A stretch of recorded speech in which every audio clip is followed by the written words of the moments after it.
جی बिस्मिल्लाहिर्रहमानिर्रहीम नाजरीन, Islamabad high court समेत सुप्रीम कोर्ट के जजेस के खिलाफ भी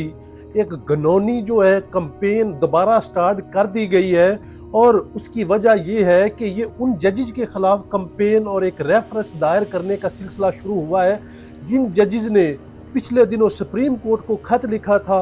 कि एस्टेब्लिशमेंट की मुदाखलत जो है वो अदलिया में मौजूद है, जिससे जो है अदारों को प्रेशराइज किया जाता है, जिससे जजेस को प्रेशराइज किया जाता है और ये हमारी इस्टेब्लिशमेंट करती है। नाजरीन, कल भी जस्टिस शहजाद मलिक जो कि अब सुप्रीम कोर्ट के जस्टिस बन चुके हैं, उन्होंने एक तकरीब में भी कहा था कि जस्टिस मौलवी तमीज़ुद्दीन के केस से लेकर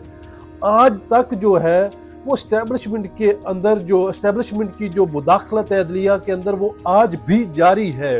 उनके खिलाफ भी नाजरीन इस्लामाबाद प्रेस क्लब के बाहर जो है कुछ लोगों को वहाँ बिठाया गया है और वहाँ पे वो एहतजाज कर रहे हैं। 1 साल पुराना वाक़या है ये, और जहाँ पे एक एक्सीडेंट होता है और कहा जाता है कि शहजाद मलिक साहब की बेटी उस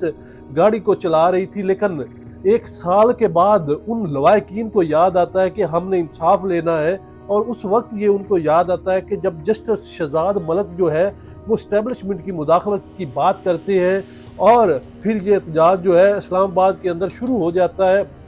और फिर वो कहते हैं कि हमें इंसाफ चाहिए वरना ये कर देंगे वो कर देंगे। फिर नाजरीन जस्टिस तारक महमूद जहांगीरी जो है इस्लामाबाद हाई कोर्ट के जस्टिस है, वो जो इस्लामाबाद के 3 जो हलके हैं उनके वो ट्रिब्यूनल भी हैं, उन्होंने फॉर्म 45 भी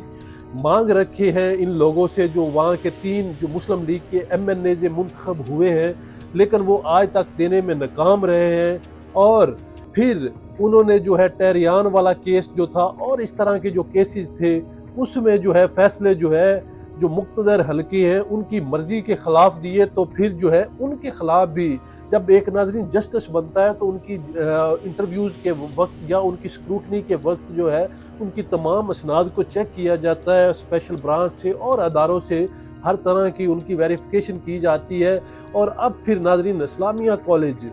कराची और फिर यूनिवर्सिटी जो कराची की यूनिवर्सिटी है उन्होंने जो है एक आम आदमी के लेटर के ऊपर लिख दिया है कि जी उनकी जो डिग्री है वो जाली है। कैसे एक आम बंदे को दिनों के अंदर एक एक्सेस मिलती है और वो फिर उनका डाटा ले आते हैं, फिर उनको सोशल मीडिया के ऊपर जो है वो फैलाया जाता है। इससे पहले नाज़रीन जस्टिस जो बाबर सत्तार है उनकी फैमिली का डाटा ले किया गया था, इवन कि जब जुडिशल कमीशन में उनकी तैनाती हाई कोर्ट के अंदर हो रही थी तो जुडिशल कमीशन के सामने भी ये केस आया था। इसके बावजूद जो है उसको वो तौहीन अदालत का वहाँ पे केस भी चल रहा है। इसी तरह मोहसिन अख्तर कियानी साहब है नाजरीन और जो अरबाब साहब है, इन जजेस के खिलाफ एक ये कंपेन स्टार्ट की गई है, उनके खिलाफ रेफरेंस आना शुरू हो गए हैं और नाजरीन उनको दबाव में लाने के लिए अब हर हरबा इस्तेमाल किया जा रहा है। असद तूर के मुताबिक जो उन्होंने अपनी एक खबर दी थी कि एक जज साहब के वालिद को भी कोयटा से अगवा करके इस्लामाबाद लाया गया था ताकि अपनी मर्जी का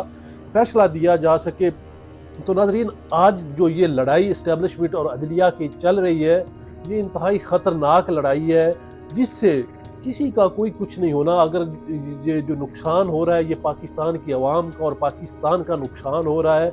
लेकिन इस लड़ाई की सारी की जो वजह है वो है ताकत। अदलिया कहती है हमारे पास ताकत आए, इस्टेब्लिशमेंट कहती है हमारे पास ताकत आए, और इस ताकत के ज़ोर के लिए जो है वो आवाम को पीसा जा रहा है। और नाजरीन फिर इन जजेस को जो है ये जो जजेस है उनको टारगेट, अब आप देखें ये जो लोग इन्होंने जो खत लिखा इनके अलावा किसी जज के खिलाफ रेफरेंस नहीं है। जब भी कोई बात करता है, जब भी कोई आइन की बात, कॉन्स्टिट्यूशन की बात करता है, लॉ की बात करता है, हमेशा उनके साथ यही हुआ है। जैसे शौकत अजीज़ था, उन्होंने जब बात की थी, जब उन्होंने इस्लामाबाद बार में खिताब किया था, उनके बाद उनके खिलाफ रेफरेंस आया, फिर उनको जज की नौकरी से फ़ारिग किया गया। फिर चीफ जस्टिस जो है काजी फ़ायज़ ईसा उन्होंने उनको जो है बहाल किया, मतलब तब तक तो वो रिटायर हो चुके थे, लेकिन उनको रिलीफ ये मिला कि उनकी पेंशन वगैरह या उस रेफरेंस को जो है उन्होंने कम से कम ये कहा कि ये गलत था। आज उसी काजी फ़ायज़ ईसा की जो मतलब सरबराही में ये जुडिशल जो कमीशन का अजलास होगा तो वहाँ पे जो इनके चीज़ें देखी जाएगी तो देखेंगे कि वहाँ पे क्या होता है। लेकिन अगर देखा जाए तो इस वक्त नाज़रीन काजी फ़ायज़ ईसा जो है वो अपना अहम किरदार अदा कर रहा है इस सिस्टम को चलाने के लिए, इस निज़ाम को चलाने के लिए। पूरी अदलिया एक साइड पे है, جبکہ قاضی فائز صاحب ایک سائیڈ پہ ہے اور وہ ٹس سے مس نہیں ہو رہے، بس وہ چاہتے ہیں کہ میری انا اور میری جو ہے وہ میں کو جو ہے وہ سکون ملے، اور میرے ساتھ جو ہے جو تحریک انصاف نے ریفرنس میرے ساتھ یا میرے خلاف لے کے آئے تھے، اس انا کے چکر میں جو ہے انہوں نے پورا کا پورا سسٹم جو ہے وہ تباہ کر دیا ہے۔ جس طرح الیکشن کمیشن کو انہوں نے تحفظ دیا ہوا ہے، جس طرح مسلم لیگ کے M P As M N As کو انہوں نے بچایا ہوا ہے، جس طرح انہوں نے ہائی کورٹ کے ججز نے جب بات کی ان کی مداخلت کو جو ہے انہوں نے بات کی تو ان کیسز کو انہوں نے روکا ہوا ہے، جس طرح فیصل ووڈا اور مصطفیٰ کمال نے جو پریس کانفرنس کی، بجائے کہ وہ چاہتے کہ اسلام آباد ہائی کورٹ اس کو جو ہے ٹیک اوور کرتی، تو فوری انہوں نے اپنے پاس لگا کے ان کی معافی قبول کر کے اس کو بھی سائیڈ پہ کر دیا۔ اس طرح اور بہت سے واقعات ہیں ناظرین جو ان کے نیچے جو ہے وہ کہتے ہیں کہ جو ہو رہا ہے وہ انہوں نے آنکھیں اور کان بند کر رکھے ہیں کہ جو ہوتا ہے وہ ہوتا رہے، میں تو بس اپنی ہی مرضی کروں گا، اور تاکہ جو ہے مجھے یا تو ایکسٹینشن مل سکے یا پھر میں ریٹائرمنٹ کے بعد جو ہے اپنی زندگی کسی اچھے عہدے پہ انجوائے کر سکوں۔ یہاں تک بھی کہا گیا ہے کہ شاید جو ہے ریٹائرمنٹ کے بعد ان کو جو ہے چیف الیکشن کمیشن بنایا جائے، یا اس طرح کی جو خبریں بھی سامنے آ رہی ہے۔ صرف اس کی وجہ یہ ہے کہ وہ جو ہے یس ہمیشہ کرتے، انہوں نے کبھی بھی کسی چیز کا انکار نہیں کیا، تو ہر طرح سے جو ہے اس کا جو ہے تحفظ کر رہے ہیں۔ اور مسلم لیگ نون نے بھی اس چیز سے فائدہ اٹھایا تھا کہ جب پی ٹی آئی ریفرنس لے کے آئی تھی تو انہوں نے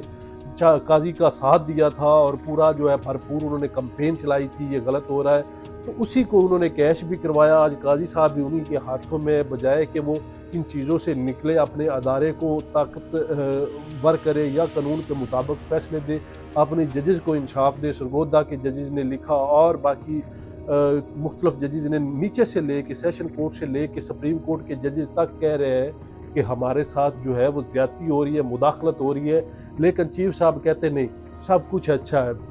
جس طرح ہیومن رائٹس کی وائلیشن ہو رہی ہے، لاپتہ کیسز جو ہے سپریم کورٹ کے اندر جو ہے وہ پینڈنگ ہے، اس کے اوپر کوئی ہیئرنگ نہیں ہو رہی۔ ابھی اعتزاز احسن نے بھی اس کے اوپر کی ہے جس میں کافی سارے جو پولیٹیکل ورکر ہے وہ لاپتہ ہے،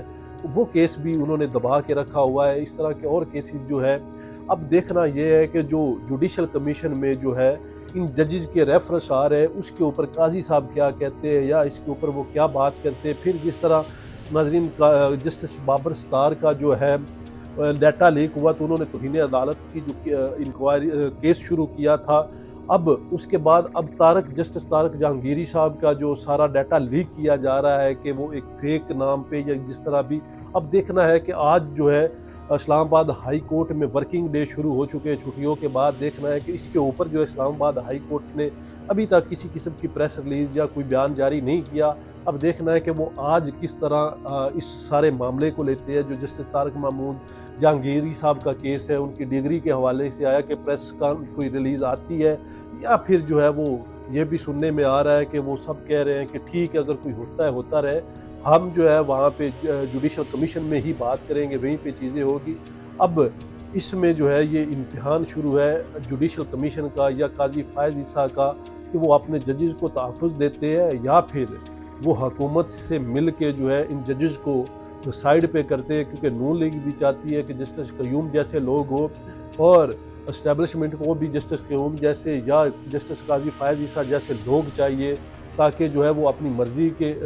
فیصلے لے سکے، اپنی مرضی کا سسٹم چلا سکے اور اپنی طاقت کو برقرار رکھ سکے، اور یہ آنے والے چند دنوں میں یہ ساری چیزیں سامنے آ